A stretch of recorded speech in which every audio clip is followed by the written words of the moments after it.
Assalamualaikum warahmatullahi wabarakatuh.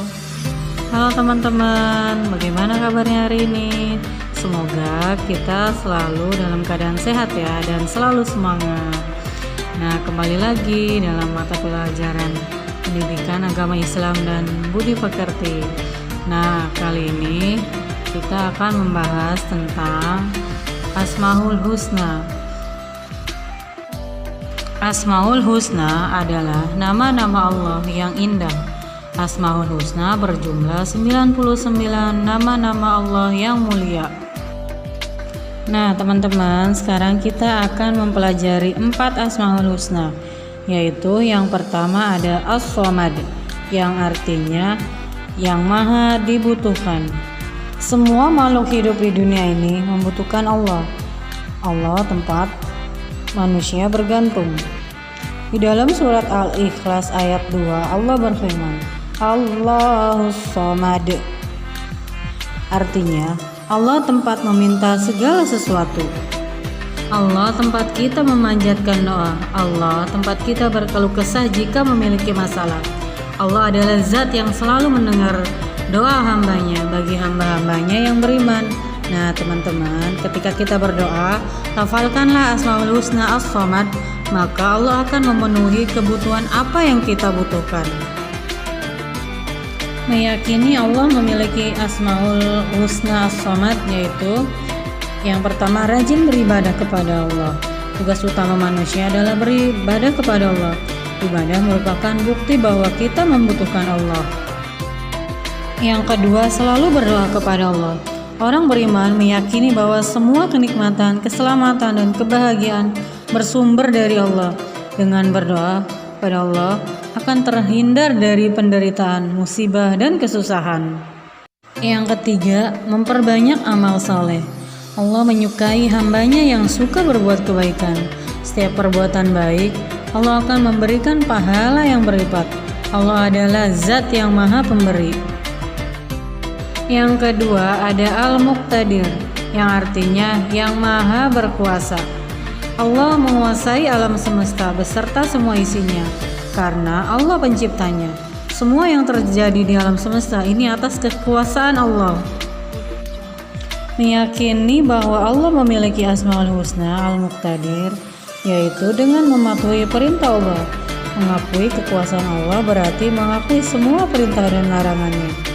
Semua perintah dan larangan di dalam agama berasal dari Allah. Yang kedua, menjaga dan melestarikan lingkungan. Nah teman-teman, tugas manusia adalah menjaga kelestarian lingkungan. Allah menciptakan alam semesta ini untuk memenuhi kebutuhan manusia. Hewan dan tumbuhan misalnya diciptakan Allah untuk dimanfaatkan manusia. Yang ketiga ada tidak bersikap takabur. Sebagai makhluk ciptaan Allah, manusia tidak boleh sombong. Orang yang sombong merasa dirinya berkuasa, padahal yang kuasa hanyalah Allah. Orang yang beriman memiliki sikap tawadhu, baik di hadapan Allah maupun di hadapan manusia. Yang ketiga ada Al-Muqaddim, yang artinya maha mendahului. Allah memiliki Asmaul Husna Al-Muqaddim, yang berarti Allah mendahului semua makhluknya. Allah maha terdahulu. Allah telah ada sebelum alam semesta ini ada. Sebagai pencipta alam semesta beserta segala isinya, keberadaan Allah lebih dahulu dari ciptaannya. Yang harus kita lakukan sebagai orang muslim adalah meyakini bahwa Allah memiliki Asmaul Husna Al-Muqaddim, yaitu dengan satu, mempelajari Al-Quran. Al-Quran adalah wahyu Allah yang berisi tentang kebenaran. Isinya menjelaskan tentang keberadaan dan kekuasaan Allah atas semua makhluknya. Kita harus meyakini kebenaran kandungannya. Dengan mempelajari Al-Quran, keimanan kita akan semakin kuat. Yang kedua, meneliti ciptaan Allah. Allah mengajarkan pengetahuan kepada manusia melalui ciptaannya. Nah teman-teman, kita dapat belajar astronomi melalui benda-benda langit. Dan kita dapat belajar biologi melalui makhluk hidup. Keberadaan makhluk menunjukkan keberadaan penciptanya. Semakin semakin kita meneliti makhluk Allah, semakin besar keimanan kita kepadanya. Kita akan semakin kagum dengan kebesaran Allah melalui ciptaannya. Yang ketiga, ada hormat dan patuh kepada orang tua. Nah teman-teman, kita harus hormat dan patuh kepada mereka ya, karena dari merekalah kita lahir ke dunia. Nah, keberadaan orang tua menunjukkan keberadaan Allah sebagai penciptanya. Menghormati dan mematuhi nasihat orang tua merupakan bukti keimanan kita kepada Allah.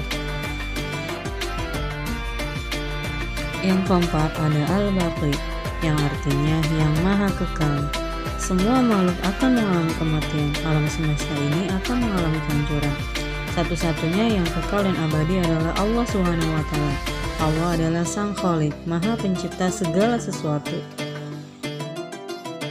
Tanda dan bukti seseorang mengimani bahwa Allah Subhanahu wa Ta'ala bersifat Al-Baqi, yaitu dengan memperbanyak ibadah selama di dunia. Dunia ini adalah ladang ibadah. Semua manusia harus rajin melaksanakan ibadah selama di dunia. Ibadah yang kita lakukan akan menjadi tabungan di akhirat nanti. Semakin banyak ibadah kita, semakin banyak tabungan amal kita nantinya.